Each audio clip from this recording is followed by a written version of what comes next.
Muito boa noite a todos que estão no ar, já ligados aqui na programação. É uma alegria imensa recebê-los aqui na programação do meio de comunicação oficial dos rádios do Brasil. Nesta noite, uma programação maravilhosa para você, começando bem no dia de hoje e agradecendo a Deus por esta terça-feira, dia 13, aqui na rádio Ame os Aros, a voz da inclusão. Muito obrigado a todos que estão conosco também, entrar pela rádio web, pelo aplicativo da rádio. Nesse momento estamos entrando em direto, em conexão para todo o território nacional e internacional. Nossa convidada, doutora Maria Clara Faria, ela que é diretora da Clínica Espaço Habilitar do Rio de Janeiro. Esta rádio que tem como apoio a CDG, ABS Ará, patrocínio de Fedran, Casa Hunter, Clínica Espiriviva, Ganutri, Neonutra, Lumiar, Clínica Excelência Médica Integral, Instituto Alessandra Dosca, Instituto Pedro Molina, ACDM. Muito obrigado a todos que estão conosco. Um tema de hoje especial, treinando profissionais na neuropediatria. E vamos receber nossa convidada. Compartilhe, divulgue. Todos que estão nesse momento no site, já ouvindo a rádio pelo site e pelo aplicativo. Olá! Boa noite, doutora. Doutora Clara, Boa muito obrigado. noite! Seja bem-vinda aqui à Rádio Ame os Aros. É um prazer imenso recebê-la nesta noite. Obrigada! É um prazer poder estar aqui também com vocês. Agradecer primeiro pelo convite, de poder estar aqui falando um pouquinho hoje sobre a questão dos treinamentos e falando um pouquinho do nosso trabalho aqui no Espaço Habilitar. E é uma honra poder estar aqui. Maravilha, doutora Clara. Já vou deixar nesse primeiro momento para também a senhora se apresentar melhor a todos os ouvintes que já estão aqui acompanhando a rádio pelo site, pelo aplicativo, também a todos que estão entrando no Instagram, que vão assistir também essa programação após que fica salva. Então, fique à vontade, doutora. Então, vou me apresentar um pouquinho. Eu sou Maria Clara, eu sou fisioterapeuta há 19 anos, sempre trabalhei com neuropediatria, sou mãe do Felipe, de 9 anos, que também tem algumas questões dentro aí da nossa área, né? Ele tem um transtorno de déficit de atenção, um transtorno opositor desafiador. Então, depois, muitas pessoas me perguntam se eu entrei na neuropediatria por causa dele, mas na verdade não, eu entrei na neuropediatria há 19 anos atrás, então assim, eu já estava nessa área quando eu também tive um filho que tem questões para serem trabalhadas, e quando a gente vira mãe, por mais que a gente seja o profissional mais dedicado e tudo, que a gente ache que a gente entende o outro lado, quando a gente vira mãe, a gente começa a enxergar um outro lado que a gente não via, né? E aí, quando a gente vira mãe de crianças neurotípicas, mais ainda. Então, assim, por mais que a gente esteja dentro dessa área e que a gente ache que a gente sabe algumas coisas, a gente só pode imaginar o que acontece com as famílias. Mas a gente, quando está realmente na pele, é que a gente vai entender muita coisa e conseguir olhar de uma forma ainda mais acolhedora e entender muitas vezes o outro lado. Quando eu falo nos treinamentos para os terapeutas, profissionais, assim, a gente sabe que é uma vida que não é uma vida fácil, é uma vida diferente. Muitas crianças têm limitações de níveis diferentes, né? E algumas você consegue sair, outras você não consegue sair. Tem uma questão de restrição de mobilidade, a gente sabe disso, principalmente dependendo de onde você mora, essa mobilidade dificulta ainda mais essa questão dos acessos, da saída. Então, assim, a gente tenta. Todas as vezes que eu estou dando aula, eu falo para as pessoas, né? Eu falo, gente, precisa entender essa realidade da família para a gente conseguir realmente poder dar o melhor da nossa terapia, né? Porque a gente hoje em dia trabalha cada vez mais com prática centrada na família, que é o quê? A gente conseguir trazer a família para dentro da terapia, para entender a família, descentralizar essa ideia que se tinha antes de que a equipe médica, a equipe terapêutica, ela é a dona do conhecimento e é ela que toma as decisões dentro da reabilitação. E não, trazer essa outra visão, esse outro olhar e trazer essa família para perto da gente para que a gente consiga motivar essa família a alcançar os objetivos que essa criança precisa, mostrar os resultados realmente que estão acontecendo. Se a gente não consegue traçar resultados, traçar objetivos que são viáveis de serem comprovados e de serem visualizados, fica difícil, porque assim, você não, às vezes você não consegue perceber a melhora. E às vezes a melhora é pequenininha, mas ela está ali, ela existe. Então, acho que a gente tem que olhar com esse olhar crítico e com esse olhar acolhedor para conseguir entender quem são as pessoas, para a gente poder realmente dar esse melhor atendimento. E eu entrei nessa área também, não só de terapia, né? De fazer a fisioterapia, mas de dar aula depois de alguns anos, para poder passar essa visão para os terapeutas também. Eu sempre falo que a minha missão é com as crianças, que a minha missão com as crianças ela é muito forte, mas as crianças sozinhas não fazem nada. Sim, as crianças estão envolvidas em todo um sistema, né? Então a gente precisa ter esse olhar sistêmico da família, esse olhar sistêmico da sociedade, de onde que elas estão inseridas, para que a gente realmente consiga fazer uma mudança, né? Uma mudança no mundo, para que a gente realmente possa falar de inclusão, né? A gente está falando aqui da Rádio dos Raros, as doenças raras, sim, quantas pessoas hoje, de vez em quando, eu até começo a rir que as pessoas falam: olha, meu filho tem uma doença super rara, coisa assim, assim, assado. É. Falo, fica tranquila, porque o que a gente mais tem aqui é doença rara. Porque, assim, é impressionante. Há uns anos atrás, a gente tinha muita criança com paralisia cerebral na clínica, É. síndrome de Down, mielo, que são coisas que são mais corriqueiras, vamos dizer assim, da neuropediatria. Mas hoje em dia, na nossa realidade, a gente está pegando muitas doenças raras, muitas doenças, muitos pacientes que não conseguem fechar diagnóstico, que vão para pesquisa genética, que enviam as pesquisas genéticas para fora do Brasil e que mesmo assim não conseguem fechar os diagnósticos. E a gente não trata doença, a gente trata o que a gente está vendo, né? Então, quais são as possibilidades daquela criança naquele momento? É claro que às vezes a gente tem um diagnóstico e aí a gente consegue ter uma medicação diferenciada, a gente consegue entender um pouco melhor o direcionamento de para onde aquela criança vai, mas a gente não necessariamente precisa de um diagnóstico, né? E algumas doenças são tão raras que você não tem nem parâmetro de comparação. Então a gente compara ele com ele mesmo. Falei pra caramba, né? Era só para dar oi. Maravilha, doutora. Mas, inclusive, eu até perguntaria à senhora, diante de todo esse trabalho com excelência que a senhora, a clínica e toda a equipe faz aqui, diante de toda essa visão, que é muito importante colocada aqui pela senhora nesta noite aqui na Rádio Amigos Raros, como é que a senhora almeja, espera chegar para os próximos anos, diante desse trabalho de autocuidado, esse trabalho do olhar para com o paciente, para com o próximo, a senhora como mãe também, mãe rara, né? Porque a gente fala de doenças raras, mas aqui a rádio fala muito do contexto em geral, né?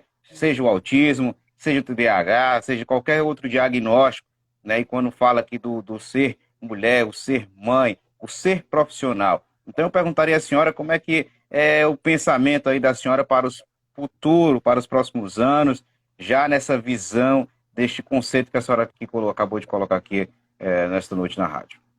Então, eu estou montando, eu já dou aula, né? Como eu te falei, eu tenho a clínica que a gente está com um projeto de expansão. Eu trouxe algumas pessoas, inclusive de fora, para me ajudar nessa parte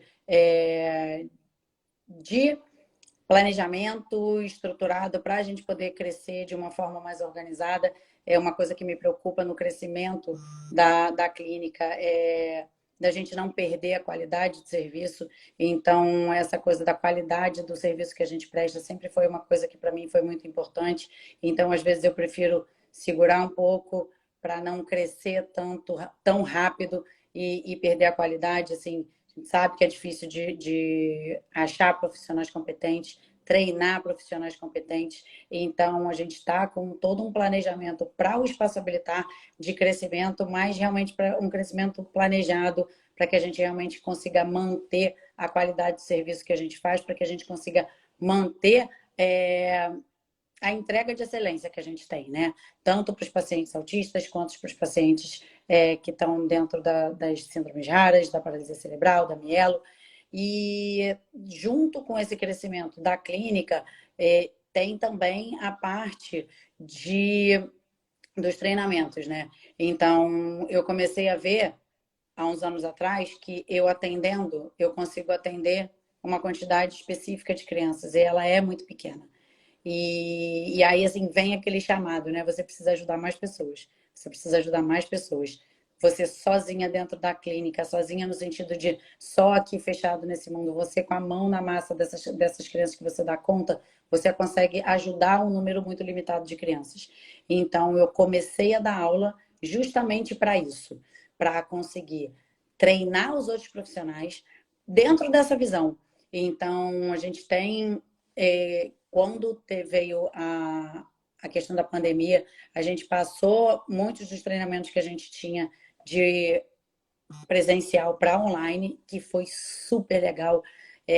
A princípio a gente falou, nossa, e aí? Tinha 12 treinamentos marcados e a gente vai fazer como? E aí a gente passou alguns que davam para ser feitos online. Inclusive, quinta-feira agora a gente vai ter uma masterclass, a gente vai estar dando uma masterclass no YouTube do Espaço Habilitar. Pessoal aí, ó, masterclass justamente sobre como montar um plano de tratamento de sucesso não só na paralisia cerebral, na síndrome de Down, como você ter esse raciocínio clínico para realmente conseguir alcançar o resultado que você quer e conseguir demonstrar o resultado. Porque, como eu falei lá no começo, às vezes não é nem que você não está tendo o resultado. Às vezes você não consegue mensurar o resultado e aí você não consegue mostrar para a família o resultado que ela está tendo. E aí, se você não consegue mostrar o resultado, você, terapeuta, se frustra, a família se frustra, a criança se frustra. E aí, em vez de você estar resolvendo um problema, você está trazendo mais um problema, que você está trazendo uma frustração. Só que não é que realmente deveria existir a frustração, porque o ganho está acontecendo. Só que, às vezes, as pessoas não estão conseguindo olhar para aquele ganho e entender que ele está existindo. E que ele é pequeno, mas que ele está ali. E que é um trabalho de formiguinha. E que dentro do trabalho de formiguinha, as formigas, olha, são super eficientes. Então, assim, tem toda essa questão de treinamento. E a gente ficou muito feliz, porque com os treinamentos online, a gente alcança pessoas de dentro e de fora do Brasil. A gente teve alunos do Acre. Hoje a gente dá aula para pessoas no Acre, Rondônia, Amapá. O Norte e o Nordeste tem uma dificuldade maior de vir para os grandes centros para fazer treinamento, né? Então, os cursos online, eles facilitaram isso. E a gente conseguir levar conhecimento de qualidade para o pessoal que está no Norte e Nordeste, a maioria das mulheres que trabalham pessoas, né, que trabalham com neuropediatria são mulheres. E mulheres em idade que tem filho pequeno, que tem todas as questões financeiras, às vezes não tem com quem deixar essa criança. Como é que sai lá de Manaus para vir para o Rio de Janeiro para passar 3, 4, 5 dias? Precisa ter toda uma rede de apoio que às vezes essas pessoas não têm. Então, a questão do treinamento online facilitou muito da gente conseguir fazer. Então, assim, quinta-feira a gente já vai lançar, reabrir um outro curso, né, que a gente está dando, que é o curso de MFM. E a gente tem projetos para o ano que vem de abrir mais cursos, tanto no online quanto no presencial. E esse ano eu já comecei também a fazer alguns treinamentos a pedido dos meus amigos donos de clínica, né? Então, o pessoal na área de saúde às vezes cresce, abre clínica, porque abriu um consultório e aí era só uma físio, aí as crianças precisam de fono, aí chama uma fono para atender. Aí daqui a pouco precisa de TO, aí chama uma TO para atender. E aí, daqui a pouco, a pessoa tem uma clínica, mas a pessoa não entende nada de gestão. Não entende nada de gestão empresarial, não entende nada de gestão de pessoas e acaba. Eu tenho algumas amigas que estavam assim, pelo amor de Deus, eu não aguento mais. Eu vou fechar a clínica porque eu não consigo lidar com as pessoas, eu não consigo engajar as pessoas não fazem o que tem que ser feito, não entregam o que eu queria que entregasse. E isso tudo é uma questão. Empresas são um mix de processos e pessoas. Então, a gente precisa processualizar também a área de saúde. Quando os hospitais eles têm muito essa visão, mas as clínicas menores as pessoas não têm essa visão. A gente precisa profissionalizar os atendimentos no sentido de tipo, a gente precisa ter um passo a passo de como chega, como é que acolhe, como é que faz. O brasileiro não tem muito essa pegada de ter uma coisa de processo, de usar teste, de usar escalas. E aí o trabalho fica muito solto. A gente não tem, diferente dos Estados Unidos, que eles só usam, por exemplo, eles só fazem tratamentos que têm comprovação científica. No Brasil não é bem assim, mas a gente tem uma questão que a gente tem uma dificuldade estrutural do país para poder fazer isso. Então, assim, como é que as nossas universidades estão sucateadas? As pessoas que estão fazendo mestrado, doutorado, não têm incentivo para fazer isso. E quando a gente fala de doença rara, por exemplo, eu fui a Brasília para poder defender aí a questão do rol voltar a ser Sim, exemplificativo. Então, a gente estava falando com os políticos, quando a gente começava a falar com os políticos e explicar para eles o que era a questão do rol taxativo, as sim, pessoas falavam, nossa, mas é isso? Mas isso também me prejudica. Muitas pessoas ficaram naquela assim, não, é só para o TEA, né? É só para o paciente autista. E não entenderam exatamente o que era verdade. a questão do rol da ANS. E as pessoas falavam assim, não, mas aí a gente resolve dar o tratamento para o autista e está tudo resolvido. Falei, não. E numa das reuniões com o presidente da ANS, por exemplo, ele estava falando assim, não, mas olha, para incluir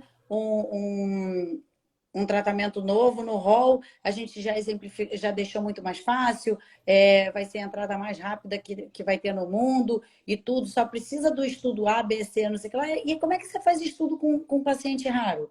Porque eles Verdade. exigem uma documentação que é gigante, estudos enormes, que uma doença rara, por exemplo, você não tem N para fazer pesquisa, né? Então, você tem, às vezes, 2, 3 pacientes no mundo que estão vivos, com idades diferentes, com sintomas ali similares, mas assim, você vai conseguir juntar para fazer pesquisa, para comprovar que aquilo ali realmente funciona. Então, assim, a gente precisa também pensar é, e olhar para o que é real, o que é viável também, né? Porque senão se fala muito de que não, é tranquilo, dá para fazer e tal, mas a gente precisa olhar a realidade de cada um. Principalmente, eu acho que a neuropediatria ela é muito específica em todos os sentidos. Nós somos poucos, super especializados numa área que é desse tamanho, é difícil de achar profissional qualificado, mas eu acho que a maioria das pessoas que vêm para essa área amam o que fazem, né? Porque assim, se você Com não certeza. ama Com isso certeza. aqui, você não fica. Porque de vez em quando eu falo, gente, mas é tanta coisa que às vezes realmente dá vontade de sair correndo, mas quando você tem um propósito Sim, realmente e que você faz verdade. aquilo ali por propósito, você vai aonde tiver que ir, você faz o que tiver que fazer. Quando eu fui a Brasília mesmo, o pessoal falou assim: você é louca? Você vai fazer o quê em Brasília? Eu falei: meu filho, mexeu com as minhas crianças, vai ter que se ver comigo. Meti, botei a mochila nas costas e fui embora para Brasília brigar. Então, assim, mas é isso, é propósito. Você pode sentar e falar assim, não, alguém resolve, alguém vai fazer, mas eu não é muito meu perfil sentar e ficar esperando os outros fazerem as coisas. Tem como resolver, eu vou lá e faço. Sim, Então, assim, eu acho que essa programação pensando em coisas que eu gostaria de fazer para os próximos 5 anos é realmente poder estar com esses treinamentos espalhados tanto por toda a América Latina e países de língua portuguesa. Esse ano eu já fui dar aula em Portugal. Ano que vem eu estou indo dar aula no Peru também. Nós estamos com alunos peruanos vindo para fazer os treinamentos aqui no Brasil direto. Então, assim, a gente tem a intenção de, nos cursos online também, passar alguns desses cursos para o inglês, porque aí você consegue expandir isso para o mundo inteiro, se você tem isso no inglês. Certo. E a clínica, a gente realmente quer expandir, dividir a clínica, profissionalizar ela cada vez mais, sem perder a qualidade do que a gente faz, né? Com certeza, doutora. Então, de fato, é, qual seria que a senhora fosse para dizer aqui a missão, no caso do espaço habilitar? Então, acho que a missão realmente é cuidar dessas crianças, dessas famílias e também dos terapeutas, das pessoas que estão envolvidas nesse processo, né? Então, o que a gente quer para o mundo é realmente poder transformar essa dor das pessoas em felicidade, numa coisa mais leve, porque todo mundo que chega para a gente está no luto. É o que eu sempre falo, ninguém vem para cá, vem para me procurar como serviço de Maria Clara de fisioterapia, feliz e contente. Porque, assim, ninguém quer que o filho precise de físio, de fono, de TO, de neurologista. Todo mundo quer um filho típico, que não precisa de nada. Quando as pessoas têm que Verdade. chegar em mim, as pessoas já. A gente precisa ter todo esse outro olhar, esse trabalho diferenciado, porque não é que eu sou a pessoa que elas gostariam de estar vendo na frente, né? Então a gente precisa ter esse outro cuidado, esse outro olhar, entender também que muitas vezes as pessoas que estão no luto, que estão sofrendo, elas tendem a atacar quem está na sua frente. E muitas vezes elas atacam a gente. E atacam porque, assim, elas precisam extravasar, às vezes, essa raiva. Sim. Né? Então, assim, eu preciso extravasar a raiva com alguém. Você está na minha frente, às vezes nós viramos os. Às vezes a gente vira mais próximo do que as pessoas da família, né? Então você está aqui comigo todo dia, não sei o que lá, eu vou extravasar a raiva em cima de você.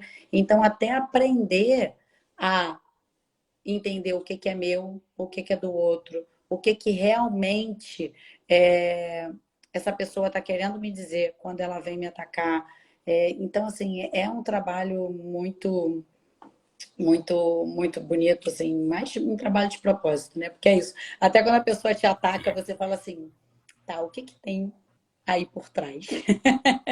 Com certeza, doutora. E, inclusive, eu ia fazer uma pergunta aqui agora para a doutora, que tem a ver com essa pergunta do nosso internauta que colocou aqui nos comentários.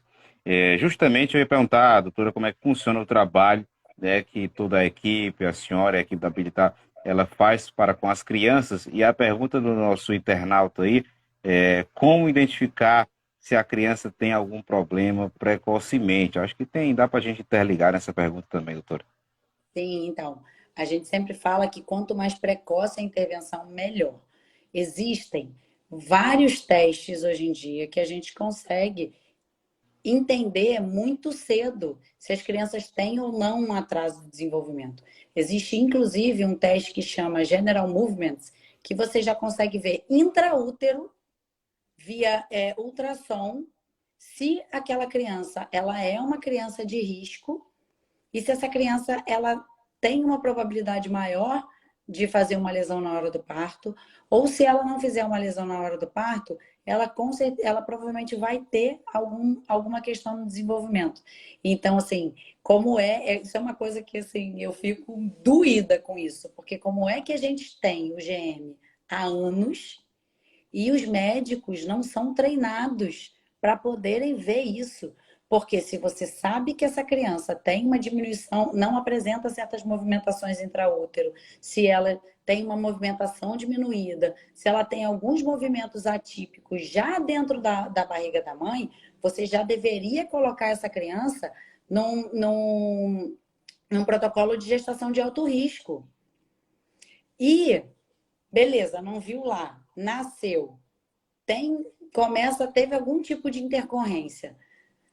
Quando eles são bem pequenos, com dias, assim que nasce, no primeiro dia, você já pode aplicar o GM e você já consegue identificar se essa criança existe a RAIN, o GM, que é o General Movement, Sim. a TIMP, que são escalas que você consegue ver muito pequeno se esse bebê tem alguma coisa. Então, essas são as escalas mais precoces, tá? Então, o GM você já consegue ver intraútero, o GM você consegue ver depois que essa criança nasce, a Heine e a TIMP também.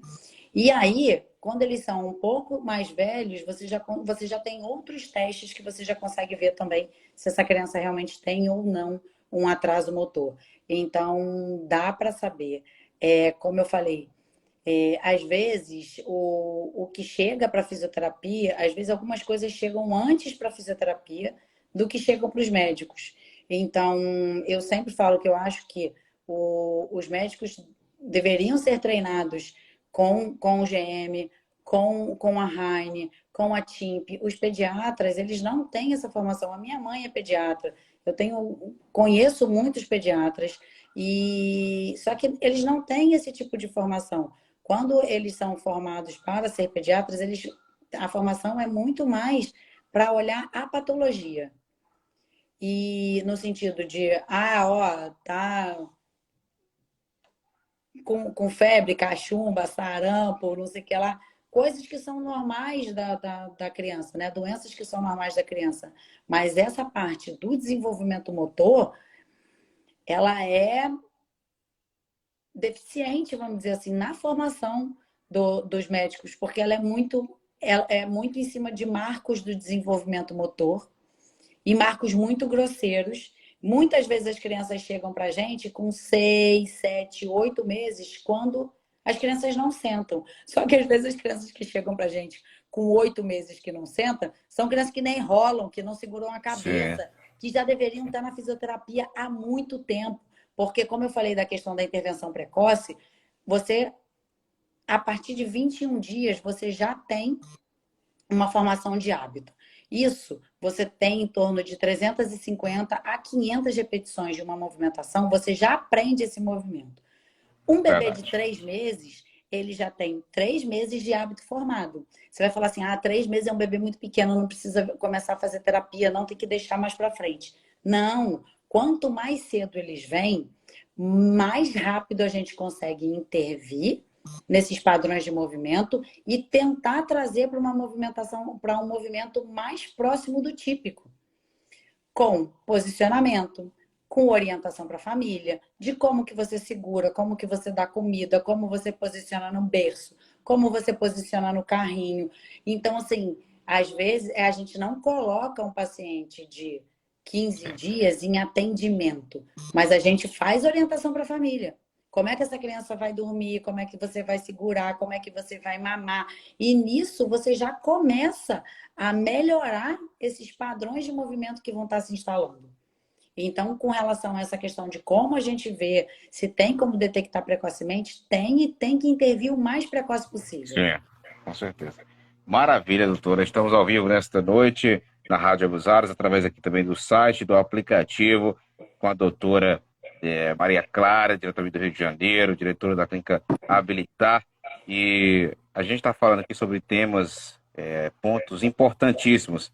E, inclusive, eu queria perguntar que a doutora, aproveitando esse gancho que ela estava falando sobre o cuidado para com as crianças, esse acompanhamento, qual o papel da fisioterapia na melhora da qualidade de vida, do seu ponto de vista, doutor? Então, como a gente estava já pegando nesse gancho, é isso. Quanto mais cedo a gente consegue intervir, a gente consegue, dentro da neuropediatria, né, trazer uma qualidade de movimento para essas crianças melhor. E não só a qualidade de movimento. Existem várias coisas que a gente consegue diminuir, por exemplo, como a quantidade de intervenções cirúrgicas. Hoje em dia, os meus pacientes fazem muito menos cirurgias do que quando eu comecei a atender há quase 20 anos atrás. Há quase 20 anos atrás, Sim. com os recursos que a gente tinha, às vezes eu tinha paciente de 8 anos que já tinha feito 13 cirurgias ortopédicas. Hoje a gente tem a plataforma vibratória Galileu, a gente tem eletroestimulação, a gente tem os protocolos de tratamento intensivo, como o DMI, o TheraSuite, a Traine, que melhoram a qualidade desse movimento e melhoram a qualidade de vida desse paciente. Outra coisa, por exemplo, é o protocolo de vigilância de quadril, que é relativamente novo, mas que nos países mais desenvolvidos eles já zeraram a luxação de quadril na paralisia cerebral. Sim. Por quê? Porque você vai seguir um protocolo de raio-x específico, você vai mensurar como é que está a cabeça do fêmur dentro desse acetábulo. Tem até aqui o meu acetábulo, o meu coisa aqui, ó. Tem aqui, ó, o meu quadril, que eu dou aula. Então, Sim. assim, meu fêmur não está aqui. Mas, assim, o protocolo de vigilância de quadril, ele vai olhar como é que está esse encaixe da cabeça do fêmur aqui dentro do acetábulo. Você faz a medida de quanto que isso está dentro ou quanto isso está fora. Dependendo de quanto saiu já dessa cabeça, essa cabeça do fêmur saiu do acetábulo, é indicado você fazer a cirurgia, que era uma cirurgia que antigamente se fazia bem depois, era a última opção, que era a cirurgia derrotatória avarizante, né? A avarizante do fêmur. E hoje em dia, com mais de 30 graus, 30%, na verdade, do MP, em crianças um pouco mais velhas, 3, 4 anos, se a criança está clinicamente estável, a indicação é cirúrgica. E por que a indicação é cirúrgica? As pessoas vão falar assim, ah, não, mas não tem dor ainda, será que a gente não pode esperar um pouco mais para fazer a cirurgia depois? O que acontece com essa estrutura aqui, que é o acetábulo, quando a cabeça do fêmur ela fica saindo e ela fica batendo de forma errada? Tanto o acetábulo quanto a cabeça do fêmur, ela destrói, porque é osso com osso batendo. Então, às vezes, se você não faz a cirurgia na hora que você precisa fazer, quando tá ali, ó, começando aquele 30 de MP, e você deixa para fazer quando tá com 60, quando tá com 30, a cabeça do fêmur e o acetábulo tem condição, tem lesão, mas tem lesões mínimas. Então, a cirurgia é menor, o sangramento é menor, você tem um pós-operatório que ele é melhor, e você vai fazer a cirurgia, o paciente geralmente não vai mais ter dor. Um paciente, às vezes, com um quadril totalmente arrebentado, a criança, mesmo com cirurgia, vai ter dor para o resto da vida. Então, você imagina o que é o seu filho urrando de dor o resto da vida e você não ter o que fazer? Vai viver de analgésico? Então, assim, é esse tipo de coisa que é simples. Protocolo de vigilância de quadril, gente, é uma coisa simples, é seguir raio-x, medir a angulação e mandar para a cirurgia na hora que tem que mandar. Não é nada de outro mundo, não é nenhum equipamento milionário, não é nada que você fala assim, não tem Sim. como implantar. A gente até quando eu dei o curso de vigilância de quadril junto com a Carol, que dá aula comigo, e com o Mário, que é o Mário, com o Mauro, que é o ortopedista da CD, que é fantástico. Então, nós três montamos ano passado o curso de vigilância de quadril para poder falar para as pessoas sobre isso, sabe? Para poder falar para os ortopedistas do protocolo de vigilância de quadril, para poder falar para as famílias, falar para os terapeutas que isso existe e isso pode salvar uma vida. Isso pode salvar uma vida no Com sentido certeza. de uma criança, às vezes, precisar de 3, 4, 5 cirurgias e não precisar mais, precisar de uma só e estar resolvido, e salvar uma vida de ter dor para o resto da vida. Então, assim, quando você me pergunta qual é a importância, como é que eu vejo a fisioterapia na qualidade de vida dos pacientes, ou como que ela pode beneficiar, para mim é isso, sabe? Dor, diminuir dor, poder dar qualidade de vida, é poder dar participação, que é outra coisa que a gente fala muito hoje. Eu preciso olhar para a estrutura óssea? Preciso olhar para a estrutura. Mas eu também preciso pensar em quais são os sonhos dos meus pacientes. O que essas crianças querem fazer? Sim. O que as famílias querem? Então, assim, eu não estou aqui para fazer, para eu, Maria Clara, escolher os exercícios, o objetivo que eu vou trabalhar. A gente pergunta se é uma criança que tem capacidade de falar, eu vou perguntar para ela, e aí? A gente vai ficar aqui, ó, a gente tem 2 semanas para trabalhar dentro do intensivo aqui do DMI que você vai fazer com a tia Clara. O que você gostaria de fazer? E aí a criança traz o que ela gostaria de fazer. E aí a gente, às vezes, o que ela quer fazer é super fácil da gente conseguir alcançar ali, né? Outras coisas a gente faz, a gente adapta. E outras coisas a gente conversa e fala assim, então, isso aqui, ó, ainda está muito difícil para a gente fazer. A gente precisa trabalhar um pouco mais tempo para conseguir alcançar isso aqui. Será que a gente não podia pegar isso aqui e trazer para esse objetivo aqui, nesse momento? E a gente vai trabalhar para fazer aqui assim, assim, assim, assado. E a criança, né? E aí a criança já se empolga, fala, vamos embora, vamos fazer e tal. Então, assim, foi super legal. Por exemplo, teve 2 intensivos agora, que tem pouco tempo, que a gente fez na clínica, que filmou e tudo. Que um foi da Maia, que ela queria brincar, correr atrás das amigas na escola. E aí, o intensivo dela inteiro foi. A Fernanda colocou as fotos impressas das amigas, sabe, pendurada na gaiola. E aí ela corria atrás das amigas para poder pegar as amigas na gaiola. Treinava na esteira, pensando em, olha a velocidade, precisa correr mais para poder pegar a amiga. E aí ela foi de andador para a festa da escola, dançar na festa junina da escola, e foi lindo, porque assim, você está trabalhando dentro de um objetivo que ela quer. E o outro foi o Alvinho, que ia esquiar, e aí ele tem uma alteração de equilíbrio. E aí eles começaram a falar assim, a gente vai esquiar, mas eu não sei se o Alvinho vai conseguir, a gente queria que ele fosse junto. E aí a gente perguntou, e aí, Alvinho, você quer fazer o esqui? Quero. E aí ele trabalhou o intensivo inteiro para conseguir esquiar quando eles fossem chegar, acho que eles foram para Aspen, não lembro agora exatamente. E aí a gente levava ele para areia, da praia. A Nanda levava ele, descia nas ladeiras na praia, com snowboard, e puxa, e vai, e depois eles mandaram os vídeos pra gente dele esquiando lá. Então, assim, é fantástico quando a gente consegue tirar isso, o que a gente faz do ambiente clínico e realmente levar para a participação. Fazer a transformação na vida do paciente. O que eu quero ali com os meus atendimentos? Eu quero que ele consiga ser mais funcional, eu quero que ele consiga brincar com as crianças, que ele possa Sim. interagir com a família, que ele possa fazer outras coisas. Então, assim, é bem isso.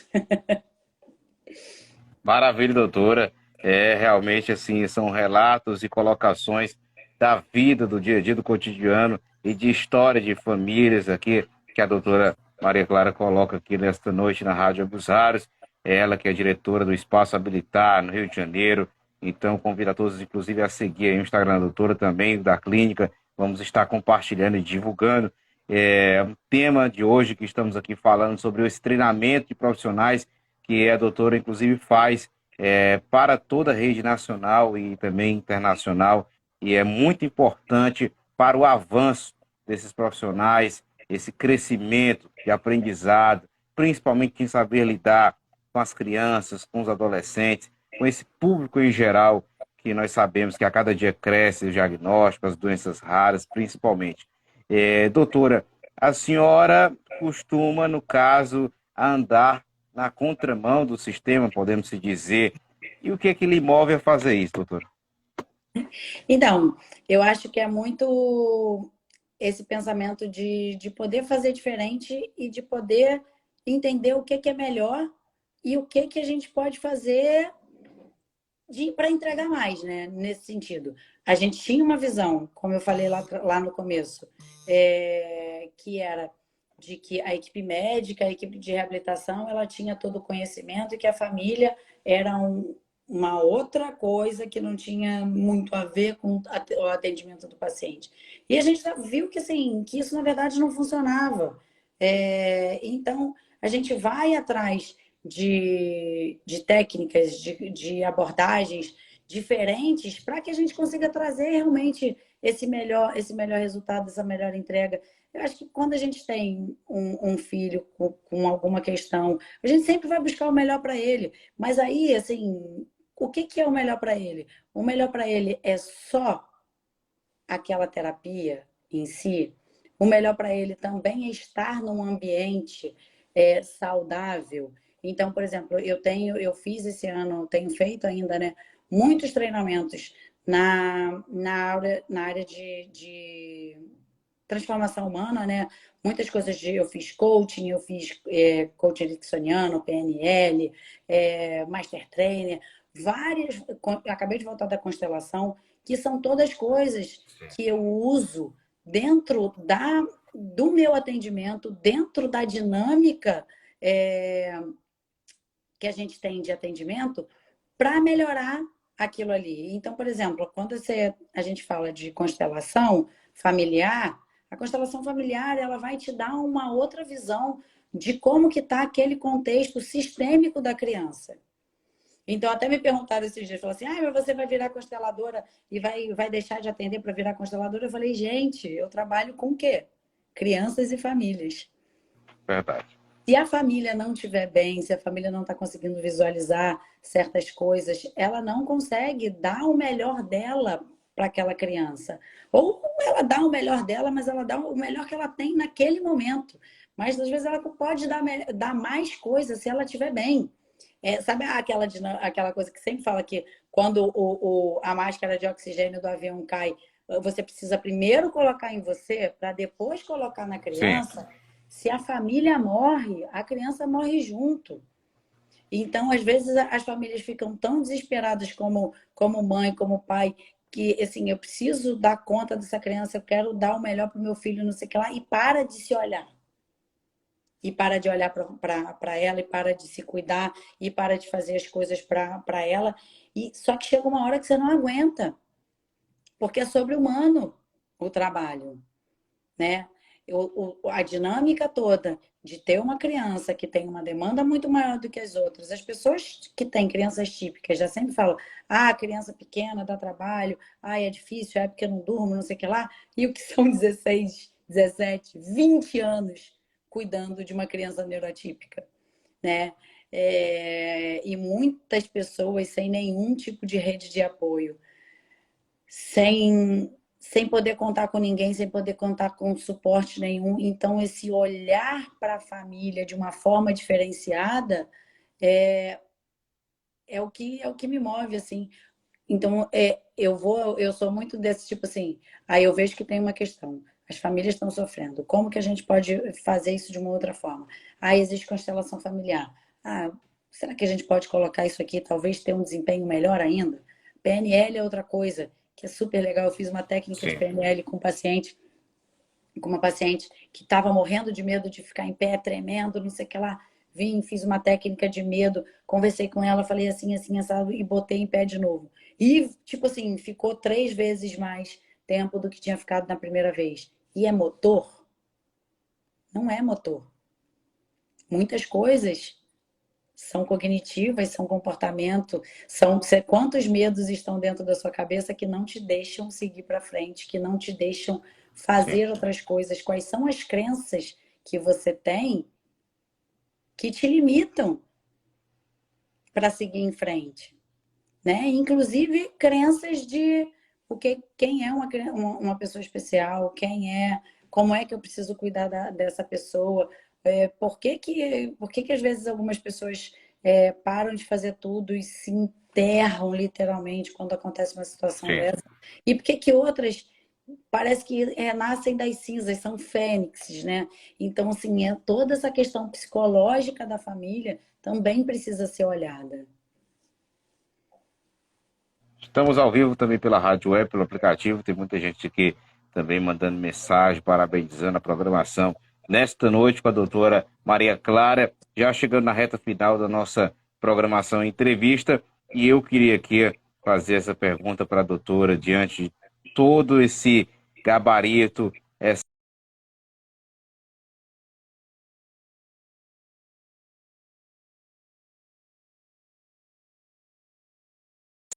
a agregar, a ajudar a todos nós que estamos aqui acompanhando, ouvindo a Rádio Meus Ares. Doutora, como é que é o seu trabalho que a senhora considera, então, no caso, que pode estar diretamente influenciando essas gerações futuras, né? Principalmente aí com esse trabalho do treinamento, como a senhora citou bem, toda essa linha que vocês tentam seguir, na realidade seguem para poder capacitar os profissionais e torná-los mais gestores preparados. E eu acho uma coisa muito importante, porque nesse meio que a gente vive, empresarial, comércio, negócios, até mesmo falando da saúde, há, infelizmente, ainda algumas rivalidades.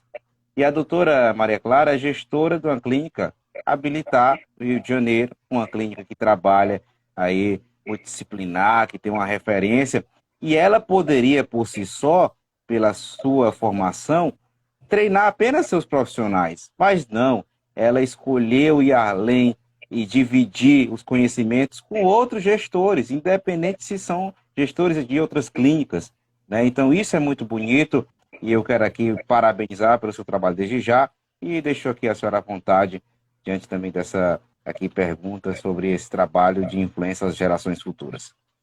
Então, eu acho que com relação a. É uma pergunta que às vezes as pessoas me fazem, até com relação a essa entrega de conhecimento, de não reter conhecimento, de poder. Tá falando isso, assim, de abrir muitas coisas da administração, por exemplo, da clínica, para ajudar o meu outro amigo fisioterapeuta que está lá no outro lugar e que não está dando conta, e que às vezes vai fechar. Mas, assim, é isso.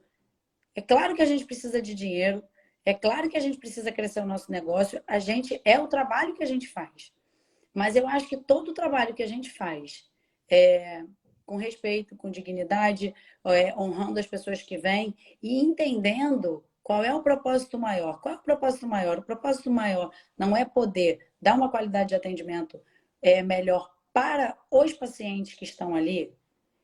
E assim, se eu tenho um conhecimento que eu sei que eu não vou estar lá no Mato Grosso hoje atendendo e assumindo os, sei lá, 200 pacientes da minha amiga que tem a clínica lá e que está com questões. Mas por que eu não posso ajudar? Se eu ajudo ela a fazer alterações na gestão, eu de quebra consigo ajudar os terapeutas dela e ajudar aquelas crianças e aquelas famílias que estão lá. Então, como eu falei, que eu vim para a área de treinamento pensando em como que eu poderia alcançar mais pacientes de uma forma mais efetiva, de uma forma diferente. Eu não tenho, quando eu dou um curso, por exemplo, esse primeiro curso do GMFM que a gente deu, tinham 200 terapeutas para fazer o GMFM. 200 terapeutas do Brasil inteiro. Acre, Amapá, Rondônia, não sei o que lá.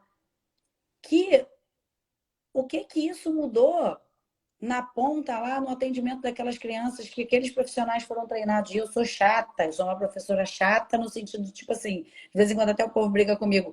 Eu não estou aqui, eu não estou dando aula para botar o meu dinheiro no bolso e acabou. O povo não termina de fazer o curso online, eu fico assim, fulano acabou. Por que a gente está com uma taxa de não finalização de X%? Mas porque o pessoal tem que terminar. É porque eu não estou fazendo o curso para botar o dinheiro no meu bolso e acabou. Eu quero que o terapeuta termine isso, Sim, porque eu estou dando curso para ele poder levar o conhecimento para a criança. com Então, certeza.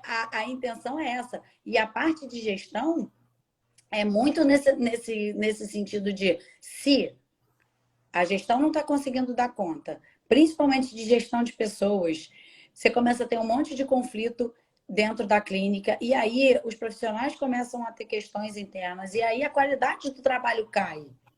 Porque é um que briga com o outro, que não conversa, que não sei o que lá. Mas a partir do momento que as pessoas conseguem se entender melhor, entender o porquê que você está ali, ter processos que facilitem essa dinâmica do dia a dia, entender quais são os perfis de cada um, porque as pessoas têm perfis diferentes. E às vezes não é porque Verdade. eu sou uma pessoa que chego e às vezes eu não vou te dar bom dia e eu já vou chegar assim, ó, Ítalo, tem que pegar o osso do quadril que eu deixei lá não sei aonde, não sei o que lá e fazer barará, porque eu sou muito faca na caveira ali, ó, executora zona, mas não é que porque eu já cheguei falando um monte de coisa que tinha que fazer, porque a minha cabeça está aqui borbulhando de outras coisas. Tem Sim. outras pessoas que são, bom dia, amor querido, que vem, que abraça, como você está bem, não sei o que lá. E às vezes, se você consegue, pessoas que têm um perfil analista que, tipo assim, são super atentas aos detalhes, mas que são pessoas fechadas, que são pessoas desconfiadas, é do perfil da pessoa, não é que a pessoa não gosta de você, não é que a pessoa está desconfiada do seu trabalho, é o perfil da pessoa. Então, se Verdade. você também consegue começar a entender isso, você consegue começar a gerir pessoas melhor e você começa a entregar um serviço melhor.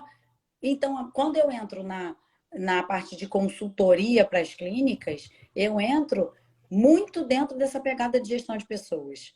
A gente entra na gestão de processos Sim, também, mas geralmente o que está mais confuso nessa nossa entrada inicial é a parte de gestão de pessoas. Porque as pessoas não sabem quem elas são, elas não sabem quem é o outro, elas não sabem como lidar, elas não sabem dar e receber feedback. E aí a gente entra realmente assim, numa de como que eu posso te ajudar a entregar um trabalho melhor. Então, a minha intenção é realmente poder entregar. Eu tenho um amigo, eu faço parte do Mastermind do José Roberto Marques, né? E aí, dentro do Mastermind, nós somos 25 só. Dos vinte e sim. cinco tem outro fisioterapeuta da neuropediatria do Rio, que na teoria nós seríamos super concorrentes. Assim, a clínica dele concorre com a minha clínica. As pessoas olham e falam assim: Certeza. como assim? Vocês têm clínica no Rio da mesma coisa? E vocês são, tipo assim, amigos? Vocês, Parceiros, né? vocês estão parceiros em. Pô, cadê aquele teu processo? Como é que você está fazendo coisa X? Ah, estou fazendo coisa assim, assim, assado. Ah, você comprou equipamento X? Olha, eu consegui um desconto assim, assim, assado. Então, assim, ter parceria, porque não é. Para eu crescer, eu não preciso pisar em ninguém. A gente vai crescer Verdade. junto. Eu não preciso crescer pisando nas pessoas. Né? E eu acho que assim, às vezes, junto, às vezes a gente vai mais devagar, mas a gente vai muito mais longe, né? Com certeza, doutora. E eu quero agradecer a presença da doutora Maria Clara aqui nesta noite na Rádio Musaras, também representando todo esse time de profissionais, esse time que é muito importante no dia a dia, aí nos cuidados das pacientes, das famílias, referência em todo o Brasil também e fora com esse trabalho do treinamento, porque o treinamento nada mais é do que você dar, podemos dizer, até mesmo dar de graça aquele conhecimento, né? Aquele cuidado para com o próximo que você tem com tanto amor, como a doutora frisou bem, o amor, ele está presente, né? Eu costumo sempre dizer aqui que sem amor ninguém não se consegue trabalhar na causa aqui dos raros, causa das pessoas com os diagnósticos em gerais, não importa o currículo. Então é muito importante todo esse trabalho. Eu quero parabenizar aqui a doutora, todos os convidados, ouvintes, participantes da Rádio Web, no aplicativo, no site, os amigos, pacientes da doutora Maria Clara, toda a família, todos que estão aqui acompanhando diretamente do Rio de Janeiro. Nós temos aí, inclusive, muitos parceiros aí do Rio, muitas pessoas que acompanham a rádio também, desse estado maravilhoso, e todo o Brasil, toda a rede nacional que também está ouvindo a rádio pela Rádio Web. Doutora, muito obrigado pela sua presença, pela sua participação nessa noite. Esperamos contar mais vezes e que a rádio está à disposição e aberta, porque nós somos um meio de comunicação, inclusive oficial, das pessoas com doenças raras de deficiência do Brasil, há quase 2 anos no ar já, e temos como esse objetivo dar voz e espaço para aqueles, principalmente como a senhora, que tem aí uma luta, um trabalho essencial dentro da causa. Obrigada. Quero te agradecer pelo convite, de poder estar falando um pouco sobre essa questão de treinamentos, dos propósitos. Eu me empolgo, né? Eu já saio, pego, levanto, já, ai, tem um osso aqui, quero mostrar. Eu sou dessas que se deixar, eu vou ficar aqui falando Sim. até amanhã sobre isso, mas assim, eu quero agradecer o convite.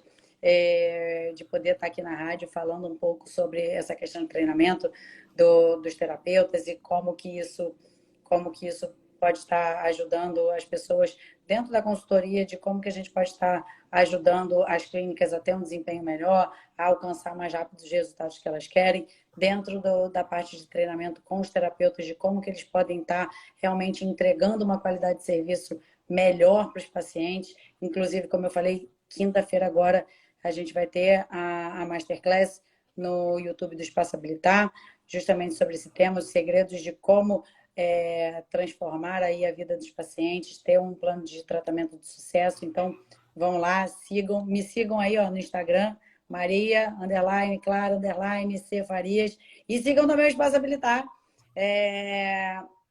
A gente, obrigada. A gente está aqui realmente por um propósito E muitas pessoas falam assim, nossa, mas você não para. Eu falo assim, gente, tudo na vida são escolhas, né? Tudo, eu tô num ano de muita busca, de muito treinamento, de muitas coisas, mas pensando que eu acho que isso, quando Deus te dá uma missão, ele sabe para quem ele vai dar. Então, Com certeza. ele te dá uma missão porque ele sabe que você tem condição de fazer, ele sabe que você tem força, que você tem, às vezes, rede de apoio, porque às vezes eu saio, Sem meu dúvida. filho fica, mas eu tenho uma rede de apoio maravilhosa que consegue me ajudar. É, eu tenho minha tia que fica aqui comigo, que me ajuda a cuidar dele. Eu tenho os meus pais, eu tenho meu namorado, que vem, que fica, que acolhe. Então, assim, tem todas as pessoas da clínica do Espaço Habilitar que, mesmo comigo fora, levam isso para frente, que continuam dando sequência ao trabalho. Esses dias eu falei assim, se olha, se você tem uma empresa que você não tem condição de sair 10 dias para fazer um treinamento, você tem um problema. Então, assim, como é que está a sua gestão de pessoas, o quanto que você realmente pode confiar nas pessoas que estão do seu lado. Então, eu acho que a gente tem, claro, questões, a gente tem muitas questões para serem resolvidas, sempre vai ter. Quando a gente for perfeito, a gente vira luz. Então, a gente está aqui é porque a gente ainda não virou luz, Verdade. mas a gente está tentando entregar o nosso melhor. Então, mais uma vez, te agradeço, obrigado por essa oportunidade. E quem sabe até a próxima. Com certeza, doutora. Um prazer imenso receber aqui na programação da rádio. E a programação fica salva aqui também. Vamos também marcar a doutora e vamos juntos nesse trabalho importantíssimo, compartilhar e divulgar todos que vão assistir depois, porque vale a pena para que nós possamos alcançar o máximo de profissionais, famílias, pessoas da área da saúde que precisam serem motivados, precisam também ter essa injeção de ânimo, inclusive que a doutora aqui tem bastante através aqui da programação, percebemos essa empolgação e isso facilita nesse trabalho e ameniza a dor, né, que já é tamanha, principalmente dos pais para com seus filhos com diagnóstico. Grande abraço, doutora. Tchau, obrigada. Ao vivo, doutora Maria Clara, na Rádio Meus diretora, ela que é CEO, diretora do Espaço Habilitar Rio de Janeiro. Alô, Rio de Janeiro, um grande abraço a todos. Sigam Rádio Meus Ares, compartilhem. Um abraço, Norma. Temos aqui também a Leni Faria, Simone Machado, Eliomar Almeida, Lúcia Mariane, Mariane de Castro, Camila, Bruno, nossa assessoria comercial, em nome de Mário. Um abraço também para o Valdísio, conectado conosco, a Celiana, todos que estão na rádio web, no aplicativo da rádio Ame os Raros. Alô, Camila, Bruno, muito obrigado pela presença. Vanessa, Deus abençoe cada vez mais. Sigam a Rádio Ame os Raros, compartilhem. Hélio também conosco, doutora Maria Clara, na programação desta